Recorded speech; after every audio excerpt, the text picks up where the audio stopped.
سب سے پہلے امام زمان سرکار عالی وقار نور مولانا شاہ کریم الحسینی حاضر امام کے مبارک نام پر صلوات پڑھیے۔ اللہم صلی علی محمد و آل محمد۔ دیندارو، گزشتہ 2 دنوں میں ہماری دعا کی تفسیر اور وضاحت کے سلسلے میں ہم 2 پارٹ مکمل کرنے کے قابل ہوئے۔ انشاءاللہ مولانا حاضر امام کی مہربانی اور مدد سے جتنا ہو سکا آج ہم بات کو آگے بڑھائیں گے۔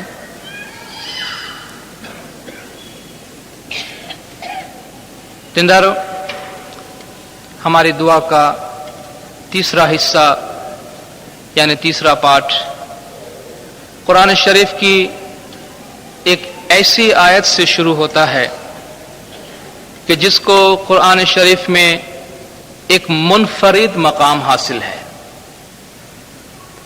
نہ صرف قرآن میں اس آیت کو منفرد مقام حاصل ہے بلکہ شیعہ عقائد کی بنیاد میں اس آیت کو بہت اہمیت حاصل ہے، کیونکہ جہاں یہ آیت ایک بہت ہی عظیم پیغام ہے، وہاں یہ آیت ایک بہت ہی اہم تاریخی حقیقت کی طرف اشارہ کرتی ہے، اور اس آیت میں اتنی حکمتیں ہیں کہ اگر کوئی آدمی اس آیت کی تاریخی پس منظر سے بھاگنا چاہتا ہے، اس آیت کو اپنی مرضی کے مطابق توڑ مروڑ کر بیان کرنا چاہتا ہے تو نہیں کر سکے گا۔ ویسے خداوند تعالیٰ کے پیغام اتنے پرحکمت ہوتے ہیں کہ انسان بمشکل اس سے جان چھڑا سکتا ہے، لیکن قرآن شریف کی جو یہ آیت ہے وہ اپنی جگہ پہ منفرد مقام رکھتی ہے، جو اس کی تفصیل اور تشریح میں آپ کے سامنے میں پیش کروں گا۔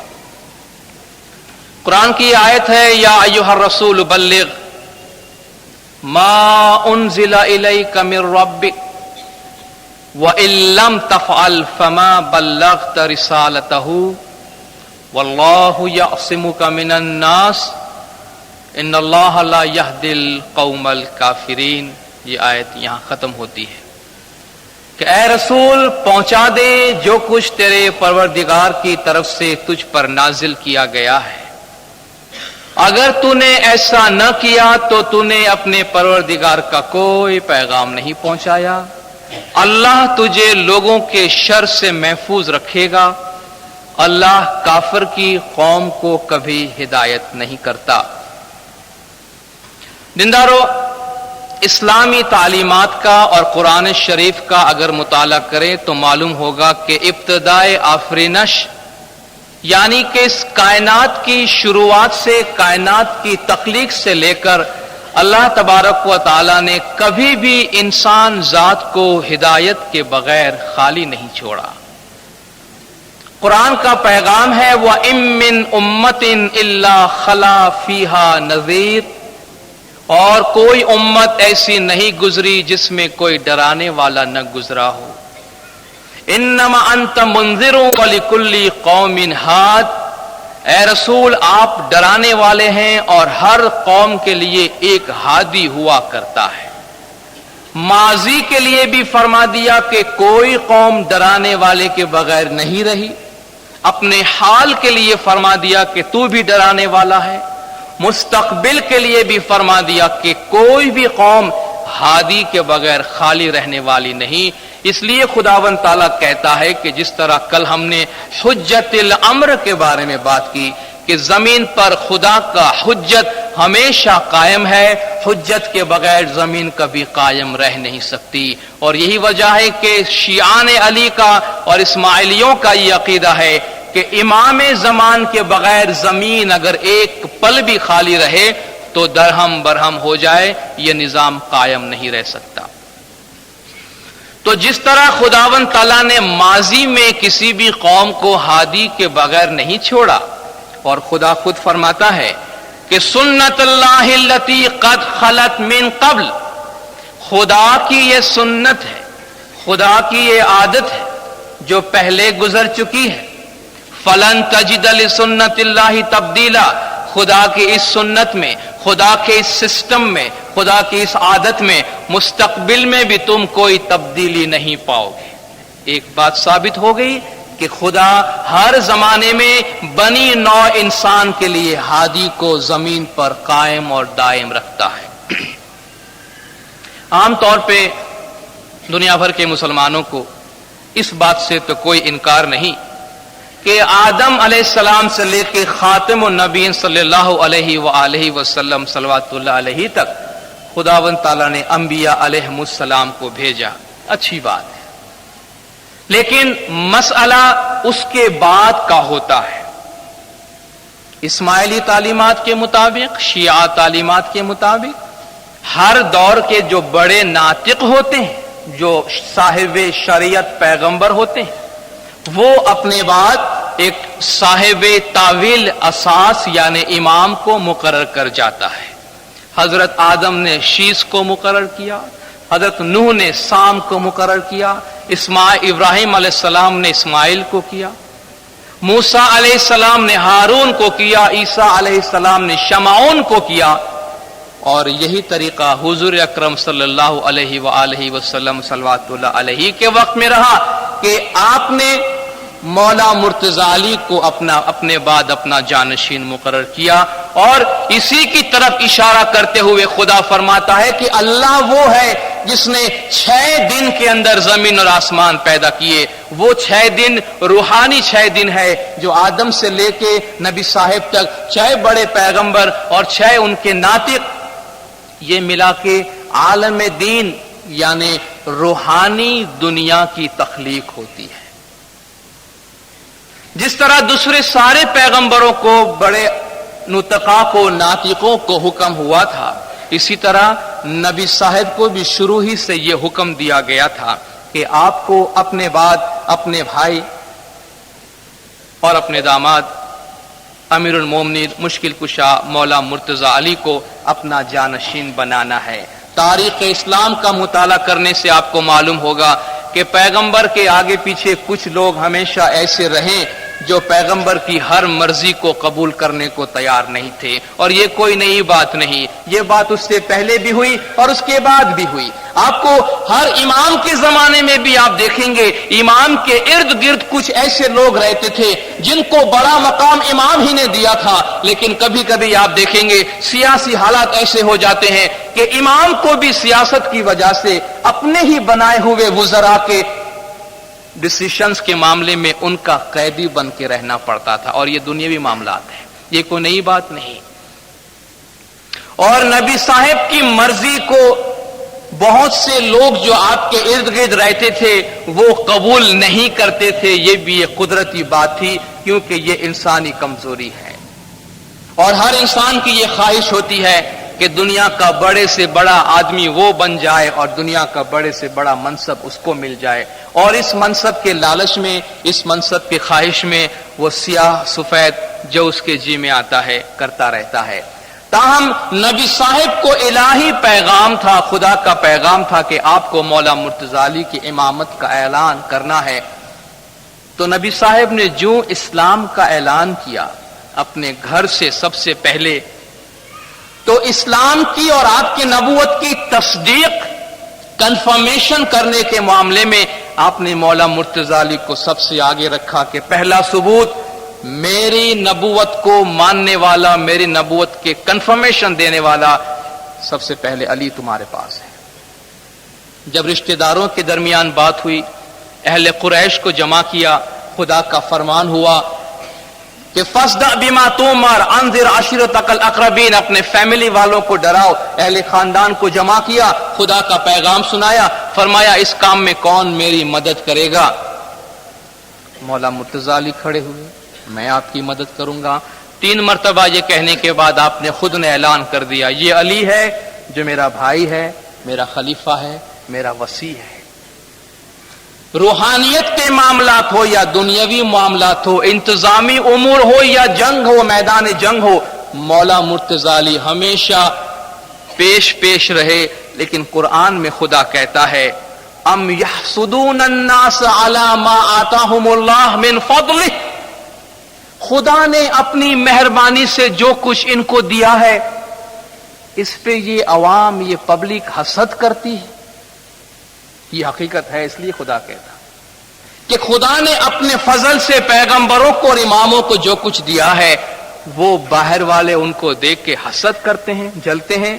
جلنے دو. ہم تو یہ کہتے ہیں، خدا فرماتا ہے فقد آتینا آل ابراہیم الکتاب وحکمہ وآتیناہم ملکا عظیما، ابراہیم کی اولاد کو ہم نے کتاب دی، شریعت دی، حکمت دی، تعویل دی اور روحانیت کی زبردست سلطنت ہم نے ان کو دے دی ہے. اور وہ بھی یہ کہتے ہیں کہ خدایا قل اعوذ برب الناس، قل اعوذ برب الفلق من شر حاسد اذا حسد، جو حسد کرتا ہے ان حسد کرنے والوں کے شر سے اور حسد سے ہم کو محفوظ رکھنا، اور جو نعمت تو نے ہمیں دی ہوئی ہے اس نعمت کو بنی نوع انسان تک پہنچانے کی طاقت دینا. بہرحال رسول اکرم صلی اللہ علیہ وسلم کو خدا کا یہ پیغام تھا کہ جتنا ہو سکے مولا مرتضی علی کی امامت کا اعلان کرتے رہے، اور آپ حالات کا جائزہ لیتے ہوئے، مخالفین کی مخالفت کو دیکھتے ہوئے قولاً فعلاً اشارتاً جیسا آپ کو مناسب لگتا تھا آپ اعلان کرتے رہتے تھے. حتیٰ کہ آپ نے یہ بھی فرمایا کہ علی منی بمنزلتی ہارون من موسیٰ، علی مجھ سے ایسا ہے جیسے ہارون موسیٰ سے تھا. لیکن جب آپ کی دنیاوی زندگی اختتام پہ پہنچنے لگی اور آپ آخری حج سے واپس آ رہے تھے تو غدیر خم کے میدان کے قریب آپ پہنچے تو خداوند تعالیٰ کی طرف سے قرآن شریف کی یہ آیت نازل ہوئی. ہمارا مقصد تمام تاریخ اسلام بیان کرنا نہیں ہے، صرف اس کی جو ایسنس ہے، جسٹ ہے، وہ میں آپ کے سامنے بیان کر رہا ہوں. خدا کا پیغام اترا اور اس پیغام کے ایک ایک لفظ کو دیکھیے. یا ایھا الرسول، اے رسول. رسول کا مطلب کیا ہوتا ہے؟ پیغام پہنچانے والا. خدا نے رسول اکرم قرآن میں بہت سارے نام سے یاد کیا ہے، لیکن اس خاص جگہ پہ رسول کے نام سے یاد کیا کیونکہ پورا کانٹیکسٹ، پورا سبجیکٹ میسج ہے. اس لیے کہا اے رسول، جس کو بھیجا گیا ہے پیغام پہنچانے کے لیے، بلغ، پہنچا دے. قرآن میں واحد ایک ہی مرتبہ یہ امپیریٹو کا ٹرم یوز ہوا ہے، امر، کنوے، اور کہیں بھی نہیں ہوا، کہیں بھی نہیں ہوا. ایک ہی مرتبہ یا ایھا الرسول بلغ، اے محمد پہنچا دے. خدا کہتا ہے وما علی الرسول الا البلاغ، رسول کا کام سوائے پہنچانے کے اور ہے کیا؟ رسول کا کام سوائے میسج کنوے کرنے کے اور ہے کیا؟ اور یہاں فرما رہا ہے یا ایھا الرسول بلغ، یعنی کوئی پیغام ہے صحیح معنی میں نہیں پہنچ پایا. دیندارو دل میں یہ شک نہ ہو، یہ غلط فہمی نہ ہو کہ نبی صاحب خدا نخواستہ کوئی پیغام پہنچانا نہیں چاہتے تھے، لیکن نبی صاحب خدا کے پیغمبر ہونے کے باوجود بشری حالت میں تھے. جس طرح کل میں نے صلوات کے کانٹیکسٹ میں آپ کو بتایا، ان کے کچھ جسمانی تقاضے ہوتے ہیں اور وہ خدا کے امر اور خدا کے آخری فرمان کے انتظار میں ہوتے ہیں. تو فرمایا یا ایھا الرسول بلغ، پہنچا دے. ڈرنے کی کوئی بات نہیں، پہنچا دے. ایک ہی مرتبہ استعمال ہوا یہ لفظ، ما انزل الیک من ربک، جو کچھ تیرے پروردگار کی طرف سے تجھ پر نازل ہو چکا ہے. آپ نے دیکھا اس میں بھی ماضی کی بات ہے. ایسا نہیں ہے کہ جو پیغام ہم تمہیں دے رہے ہیں وہ پیغام پہنچا دو، بلکہ فرمایا ما انزل الیک من ربک، جو کچھ تیرے پروردگار کی طرف سے تجھ پہ نازل ہوا. یہاں تک تو سیدھی سادی بات ہوئی. اس کے بعد ہم اپنی عام زبان میں کہہ سکتے ہیں تھوڑی دھمکی کی بات.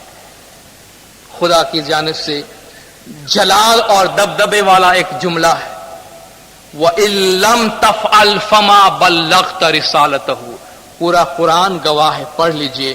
خدا اتنا سخت کوئی دوسرا جملہ قرآن میں رسول اکرم کے واسطے استعمال نہیں کرتا ہے. ایک ہی سینٹنس پورے قرآن کے اندر ہے کہ اگر تو نے ایسا نہیں کیا تو گویا تو نے اس کی رسالت کو نہیں پہنچایا. اتنا اہم پیغام. یعنی اگر یہ پیغام نہیں پہنچ پاتا اس کا مطلب آپ نے آج تک جو کچھ بھی کیا وہ نہیں کرنے کے برابر ہے. سمجھ سکتے ہیں کہ یہ پیغام کتنا اہم ہوگا کہ اگر اس کو پہنچایا نہیں جاتا اور پہنچانے کے بعد اس کو مانا نہیں جاتا تو گویا اس کے پہلے کے پیغام کو پہنچانے نہیں پہنچانے، ماننے نہیں ماننے کا کوئی فرق نہیں پڑتا. پھر خدا دلاسا دیتا ہے، اے محمد ڈرتے ہو، معلوم ہے تم انسان ہو، تمہارے حالات اچھے نہیں ہیں، ارد گرد بہت سے علی کے دشمن بیٹھے ہوئے ہیں، پبلک سے ڈرتے ہو. واللہ یعصمک من الناس، خدا تم کو لوگوں سے پروٹیکٹ کرے گا، خدا تم کو لوگوں کے شر سے محفوظ رکھے گا، خدا تم کو بچائے گا. اور یاد رکھو جو دعا میں نہیں ہے لیکن قرآن کی آیت یہاں ختم ہوتی ہے کہ ان اللہ لا یہدی القوم الکافرین. چونکہ یہ سارا عنوان آیت کا ہدایت ہے تو خدا کہتا ہے یاد رکھو تمہارے اس پیغام کو پہنچا دینے کے باوجود جو کافر ہیں، جو تمہارے پیغام کو نہیں سمجھتے ہیں، علی کی ولایت کو نہیں سمجھتے ہیں، ایسے قوم کافرین کو تو گائیڈنس ہدایت ملے گی بھی نہیں. یہ پیغام پہنچنا تھا، نبی صاحب نے تمام لوگوں کو جمع کیا. کہتے ہیں 1,40,000 کے قریب لوگ تھے. جو آگے گئے تھے ان کو پیچھے بلایا، جو پیچھے تھے ان کو آگے بلایا. اونٹوں کے کجاوے سے ایک منبر بنایا، اوپر کھڑے ہو گئے، کچھ سوالات کیے، خطبہ دیا کہ اے لوگوں، دنیا میں کوئی بھی انسان باقی نہیں، ہر انسان فانی ہے. مجھ سے پہلے بہت سے پیغمبر آئے چلے گئے، میں بھی چلا جاؤں گا، تم کو بھی جانا ہے. خدا اگر تم سے پوچھے گا میرے بارے میں تو تم کیا کہو گے؟ سب نے کہا یا رسول اللہ ہم کہیں گے آپ نے اللہ کا پیغام پہنچا دیا ہے. آپ نے اوپر دیکھ کے فرمایا اللہم اشہد، اے خدایا سننا یہ کیا کہتے ہیں کہ میں نے اب تک جو کچھ کہا تھا وہ تو پہنچا دیا. آپ نے پوچھا اے لوگوں کیا میں تم پر تمہاری جان سے زیادہ اختیار نہیں رکھتا؟ الستو اولا بکم من انفسکم، کیا میری اتھارٹی تم پر تمہاری اپنی جان سے زیادہ نہیں ہے؟ یعنی تم کو جتنا حق تم پہ خود پہ حاصل ہے اس سے زیادہ حق مجھے حاصل نہیں ہے؟ قالو بلا، انہوں نے سب نے کہا کیوں نہیں یا رسول اللہ، بالکل صحیح ہے. آپ نے فرمایا تو پھر سن لو، من کنت مولاہ فعلی مولاہ. آج تک جس طرح میں تمہارا مختار مالک رہ چکا ہوں، آج سے یہ علی تمہارا مالک مختار ہے. مولا مرتضی علی کا ہاتھ اونچا کر کے دکھایا. لوگوں نے کہا کہ اس طرح ہاتھ اونچا کیا کہ مولا مرتضی علی کے بغل کی سفیدی لوگوں کو نظر آئی کہ جس کا میں مولا ہوں اس کا علی مولا ہے. پھر آپ ہاتھ اٹھا کے دعا مانگتے ہیں اللہم والی من والہ، اے میرے پروردگار اللہ اس کو دوست رکھنا جو علی کو دوست رکھے، وعادی من عادہ ہو، اس سے دشمنی کرنا جو علی کو دشمن رکھے، وانصر من نصرہ، اس کی مدد کرنا جو علی کی مدد کرے، وخذل من خذلہ، اس کی حالت بگاڑنا جو علی سے دشمنی کرنا چاہے یا جو علی کی انسلٹ کرنا چاہے تو اس کے انسلٹ کرنا. وادر حق معاہو حیث دار، جہاں علی جائے وہاں حق کو لے جانا. اتنی بڑی بات ہے، علی حق کے پیچھے نہیں جاتا ہے. پہلے سے کوئی حق بنا ہوا نہیں جس کے پیچھے علی جائے، بلکہ علی بنا ہوا ہے، حق اس کے پیچھے جاتا ہے. یعنی اچھائی کی معیار برائی کا معیار کیا ہے؟ آج ہم کہتے ہیں یہ بات اچھی ہے، مولا کہے یہ نہیں یہ کرو تو اچھائی کا معیار بدل جاتا ہے. اب ہم جماعت خانے بیٹھے ہیں دعا پڑھنے کے لیے، ہم کہتے ہیں دعا پڑھنا جماعت خانے آنا اچھی بات ہے. کل مولا کا حکم ہو جماعت خانے مت جانا، دعا نہیں پڑھنا، تو اچھائی کا معیار بدل گیا. جماعت خانے آنا برا اور نہیں آنا اچھا بن جاتا ہے. دیکھا اپنے حق اپنی جگہ پہ حق نہیں، حق امام کے پیچھے پیچھے چلتا ہے. جہاں امام ہے وہاں حق ہے. علی مال حق والحق مع علی، علی حق کے ساتھ ہے، حق علی کے ساتھ ہے. یہ اعلان ہوا لوگوں نے آ کے مولا مرتضی علی کو مبارکباد دی کہ اے علی مبارک ہو کہ آپ مومن مردوں کے اور مومن عورتوں کے سردار ہو گئے۔ یہ پیغام پہنچا، قرآن کی آیت نازل ہوئی۔ دنیاوی زبان میں یہ کہیے کہ اللہ تبارک و تعالیٰ نے اطمینان کا سانس لیا۔ دنیاوی کانٹیکسٹ میں بات کرتے ہیں، الیوم اکملت لکم دینکم۔ آپ یا ایھا الرسول بلغ اور الیوم اکملت لکم دینکم دونوں کو ساتھ میں رکھے تو پتا چلے گا کہ ایک دریا میں طوفان ہے اور دوسرا دریا خاموش ہے۔ پہلے میں زبردست خدا کا دبدبا ہے کہ پیغام پہنچا، نہیں پہنچاؤ گے تو بڑا زلزلہ آ جائے گا، اور دوسرے پیغام میں امن، سکون، آرام، راحت، تکمیل دین، اتمام نعمت، الیوم اکملت لکم دینکم، آج ہم نے تمہارا دین تمہارے لیے مکمل کر دیا۔ واتممت علیکم نعمتی، اور تم پر اپنی نعمتیں پوری کر دی۔ وردیت لکم الاسلام دینا، اور مجھے اس بات سے خوشی ہو گئی کہ تمہارا دین اسلام ہوا۔ اسلام مکمل ہوا مولا مرتضی علی کی امامت کے اعلان سے۔ خدا کی ظاہری اور باطنی رحمتیں بنی نوع انسان پر مکمل ہوئی مولا مرتضی علی کی امامت کے اعلان سے، اور خدا کو دین اسلام کے مکمل ہونے کی خوشی ہوئی مولا مرتضی علی کے امامت کے اعلان سے۔ جو اس آیت کے پس منظر میں ہے، ہم دعا پڑھتے وقت کوئی رسول کو حکم نہیں دیتے کہ یا ایھا الرسول بلغ۔ مولا جب فرماتے ہیں کہ جب تم دعا پڑھو تو دعا کے معنی اور مطالب کو سمجھو، وہ یہ ہے کہ ایک اسماعیلی دن میں 3 مرتبہ قرآن کی اس آیت کو پڑھتا اور اس کے معنی کو اپنے ذہن میں رکھتا ہے تو امامت کے اختیارات اور امامت کے مقام کے بارے میں اس کے دل میں کبھی کوئی شک پیدا نہیں ہوگا، کبھی کوئی شک پیدا نہیں ہوگا۔ خداوند تعالیٰ نے بنی نوع انسان پر اپنی رحمتیں مکمل کر دی۔ نبی صاحب کی اتھارٹی مکمل ہو گئی، نبی صاحب نے اپنے بعد امامت کا سلسلہ جاری کر دیا بنی نوع انسان کے لیے۔ خدا کا پیغام مکمل ہو گیا۔ خدا نے خبردار کیا تھا کہ تم اپنے آپ کو رسول کی ذات سے، رسول کی پرسنالٹی سے مت باندھو، بلکہ مرکز امامت سے باندھو، کیونکہ نبی صاحب نے اپنی آنکھوں سے دیکھا تھا کہ ان لوگوں کو جلد از جلد امامت کی اور مرکز کی شناخت ہونی چاہیے۔ جنگ احد میں مسلمان کی لڑائی میں ذرا شکست جیسی کوئی بات ہوئی، افواہ پھیل گئی، نبی صاحب نعوذ باللہ شہید ہو چکے ہیں لڑائی میں، تو سارے مسلمان میدان چھوڑ کے بھاگنے لگے۔ اللہ نے فرمایا دیکھ لیا محمد، دیکھ لیا، ایک جھوٹی سی خبر کہ تم دنیا میں نہیں ہو، ان کے پاؤں کھاڑ کے رکھ دیے۔ قرآن کی آیت اتری، وما محمد الا رسول، محمد نہیں مگر ایک رسول ہے۔ محمد کیا ہے؟ ایک رسول ہے۔ قد خلت من قبلہ الرسل، ان سے پہلے بہت رسول آ چکے ہیں۔ افإن مات او قتل انقلبتم علی اعقابکم، اگر وہ انتقال کر گئے یا قتل کر دیے گئے تو کیا تم اپنی ماضی کی طرف بھاگ جاؤ گے؟ نہیں، تم مستقبل کی طرف جاؤ گے مرکز کو پکڑ کے۔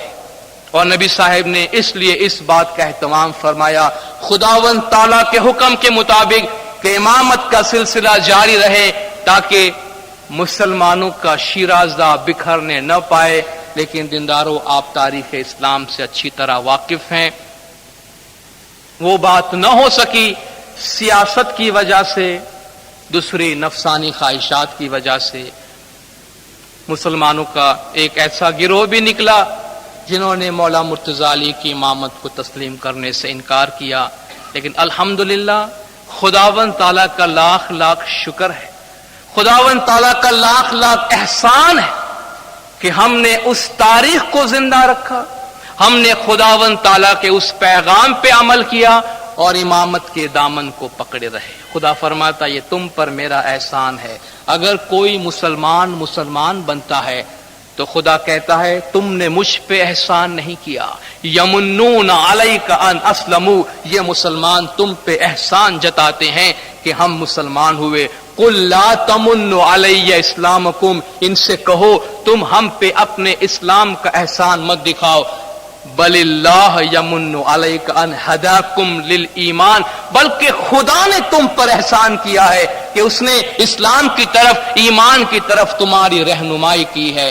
اسماعیلیوں کو ہر دم خداوند تعالیٰ کا شکرانہ ادا کرنا چاہیے کہ ان کو اتنی توفیق ملی ہے، خدا کی اتنی رحمت ملی ہے کہ وہ راہ راست پہ رہے ہیں۔ ان کو اہدنا الصراط المستقیم، اے خدایا تو ہمیں سیدھے راستے پر چلا، اس دعا کا جواب ملا ہے کہ ہمیشہ صراط مستقیم پر قائم رکھا ہے۔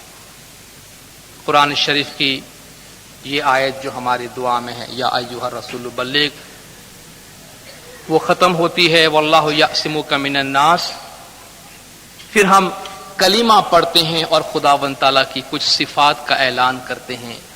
لا الہ الا اللہ الحی القیوم، اللہ کے سوا کوئی معبود نہیں جو حیات ہے اور قائم ہے، خدا زندہ ہے، ہمیشہ موجود ہے۔ قرآن شریف کے یہ دو الفاظ ہیں جنہیں ہم اپنے جماعت خانے میں داخل ہونے کے سلام کے طور پہ استعمال کرتے ہیں۔ جماعت کو ہے زندہ، اللہ حی، جس کا ترجمہ ہے زندہ، ہم کہتے ہیں ہے زندہ وہ جو خدا کا حی ہے، اس کا مظہر امام زندہ ہے ہمارے پاس، اور وہ خدا جو قیوم یعنی قائم ہے، اس کا جواب ملتا ہے قائم پایا وہ خدا کا نور جو ہمیشہ زمین پر قائم ہے، اس کو ہم نے حاصل کیا ہے زندہ کہتا ہستی نودان، قائم پایا کہتا دان ترنگ، جو ایک دفعہ ہے زندہ کہتا ہے تو گویا اس نے ایک ہاتھی خیرات میں دیا، جو قائم پایا جواب دیتا ہے تو گویا اس نے ایک گھوڑا خیرات میں دیا۔ گتما ہے جب آؤ تب ہے زندہ بلاؤ، فل امرا پوری پاؤ شاہ پیر کا دیدار۔ لا الہ الا اللہ الحی القیوم، لا الہ الا اللہ یہ کلمہ اخلاص ہے، خدا کے سوا کوئی خدا نہیں، اور اس کلمہ کے بارے میں رسول اکرم صلی اللہ علیہ وآلہ وسلم صلوات اللہ علیہ کا فرمان ہے کہ من قال لا الہ الا اللہ خالصا مخلصا دخل الجنہ، جو لا الہ الا اللہ اخلاص کے ساتھ، خلوص سے دل کے ساتھ کہتا ہے وہ جنت میں داخل ہو جاتا ہے، زبان سے نہیں لیکن لا الہ الا اللہ کا مطلب سمجھ کے کہ کوئی خدا نہیں سوائے اللہ کے، یہ کیفیت دل میں اس اخلاص والی صورتحال میں ہو سکتی ہے کہ جب کسی اور کا خیال دل میں نہ آئے، صرف خدا کا رہے، تو وہ لا الہ دل میں آ کے جمتا ہے، جس طرح گنان میں آیا کہ لا الہ کر آپ گماوے۔ جس نے کہا لا الہ، ہر چیز کو ڈینائی کیا، ہر چیز کی نفی کی، تو اس نے اپنے آپ کو، اپنے سیلف کو بھی ڈینائی کیا کہ میں بھی ایگزسٹ نہیں کرتا، میں خود بھی نہیں ہوں، لا الہ خدا کے سوا کوئی چیز نہیں ہے، الا اللہ کہتا ساجن پاوے، لا الہ کر آپ گماوے، الا اللہ کر ساجن پاوے۔ لا الہ کہہ کے ہر چیز کو ڈینائی کرتا ہے، الا اللہ کہہ کے اس کو مولا حاضر و حضور مل جاتا ہے۔ لا الہ الا اللہ الملک الحق المبین، خدا کے سوا کوئی معبود نہیں جو سچا بادشاہ ہے اور ظاہر، جو ظاہر کا سچا بادشاہ ہے۔ لا الہ الا اللہ الملک الحق الیقین، اللہ کے سوا کوئی معبود نہیں جو حق الیقین کا بادشاہ ہے۔ کسی چیز کو عین اس حالت میں جا کے دیکھنا، اسے حق الیقین کہتے ہیں۔ کوئی انسان آنکھوں سے کوئی چیز دیکھتا ہے، اسے عین الیقین کہتے ہیں، لیکن جب خود وہ بن کے دیکھتا ہے، جیسا کہ منصور کا تجربہ عبادت کے اندر جب اس نے یہ کہا کہ انا الحق، میں حقیقت ہوں، میں خدا ہوں، من نمی گویم انا الحق، یار می گوید بگو، میں نہیں کہتا کہ میں خدا ہوں، میرا دوست مجھے کہتا ہے کہ بول۔ وہ جو کیفیت تھی کہ سبحانی ما اعظم شانی، میری کیا بزرگ شان ہے، میں کتنا اعلیٰ ہوں، یہ جو کیفیت ہے اس کو حق یقین کہتے ہیں۔ اور یہاں کہا گیا اللہ کے سوا کوئی معبود نہیں جو حق الیقین کا بادشاہ ہے. لا الہ الا اللہ الملک الحق المبین، لا الہ الا اللہ الملک الحق الیقین، لا الہ الا اللہ مالک یوم الدین. اللہ کے سوا کوئی معبود نہیں جو قیامت کے دن کا سزا اور جزا کے دن کا مالک ہے، جس کی تشریح ہم نے سورۃ الفاتحہ میں کی. لا فتح الا علی، لا سیف الا ذوالفقار. یہ حدیث قدسی خدا کا فرمان ہے، قرآن میں نہیں ہے. خدا کے وہ کلام جو نبی صاحب پر اترا لیکن قرآن کے طور پہ نہیں، یوں ہی فرمان کے طور پہ اس کو حدیث قدسی کہتے ہیں. کہتے ہیں مولا مرتضی علی نے دنیاوی طور پر بھی جسمانی طور پر بھی جو بہادری دکھائی، جنگ احد میں جب نبی صاحب پر وار ہونے لگے تو مولا مرتضی علی ان کے سامنے آ کے سینہ سپر ہو گئے اور سارے وار اپنے اوپر برداشت کیا اور بڑے بڑے دشمنوں کو بھگایا. آپ کی اس بہادری کو دیکھ کر کہتے ہیں کہ آسمان سے ندا آئے جبرائیل کی، لا فتح الا علی، علی جیسا کوئی بہادر نہیں، علی جیسا کوئی جوان نہیں، لا سیف الا ذوالفقار، ذوالفقار